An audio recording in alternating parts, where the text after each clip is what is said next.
తెనాల్లో కూటమి ప్రభుత్వం నేతృత్వంలో మంత్రి నాదెండ్ల మనోహర్ చేపడుతున్న అభివృద్ధి కార్యక్రమాలకు దాతలు తోడుగా నిలుస్తున్నారు. ఇటీవల మహిళా మండల భవనాన్ని మహిళా సాధికారిత కోసం మున్సిపాలిటీకి అప్పగించారు. కొలకలూరులో చిన్న మధ్యతర పరిశ్రమల ప్రాజెక్టుకు శిక్షణ ఉపాధి కోసం పొన్నెంకంటి సువర్చల శశికిరణ్ కుటుంబం ఎకరం పొలాన్ని మంత్రి నాదెండ్ల చేతుల మీదుగా రెవెన్యూ శాఖ ఉన్నతాధికారులకు అలాగే తెనాలి సబ్ కలెక్టర్ సంజనా సింహ తహసీల్దార్ కేవి గోపాలకృష్ణకు అందజేశారు.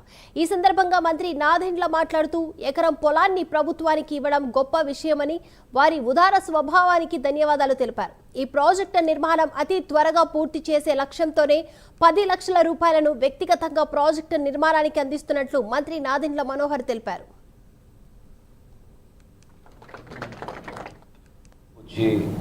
కార్యక్రమంలో ఆస్తులు విపరీతంగా ఉండి ఏదో మనవంతు మనం సమాజం చేయాలనుకోవడం ఒక ఎత్తు అయితే, చాలా చిన్న కుటుంబ నేపథ్యం ఈ రోజుకి కూడా చాలా కష్టపడి ఆ పోతురాజు గారి పేరుని నిలబెట్టాలని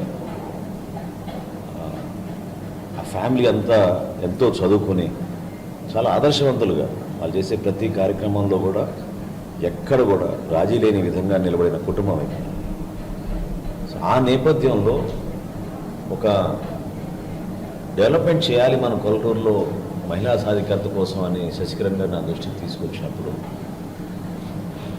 ఆ రోజున ప్రభుత్వంలో ఉన్న అధికారులతో మాట్లాడి తెనాలిలో ఒక పైలట్ ప్రాజెక్టుగా ₹1 కోటి మనం భవన నిర్మాణం చేసుకుని తప్పకుండా మనం ఎంఎస్ఎంఈ ప్రాజెక్ట్ ఒకటి మహిళల కోసం తీసుకొద్దామని ఒక ప్రయత్నం చేశాం.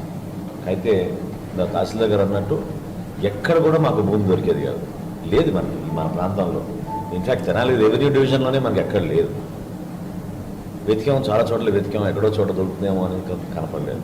అప్పుడు శశికిరణ్ గారితో డిస్కస్ చేసినప్పుడు తహసీల్దార్ గారిని పిలిపించి వారికున్న ల్యాండ్ని చూపించి అది సరిపోదనుకుంటే అదనంగా మరొక 6 ఎకరం దాదాపు 43 లక్షలు 45 లక్షలు ఖర్చే భూమి ఈరోజు రాష్ట్ర ప్రభుత్వానికి ప్రభుత్వం తరఫున జిల్లా కలెక్టర్ గారి పేరు మీద మన సబ్ కలెక్టర్ గారు తహసీల్దార్ గారు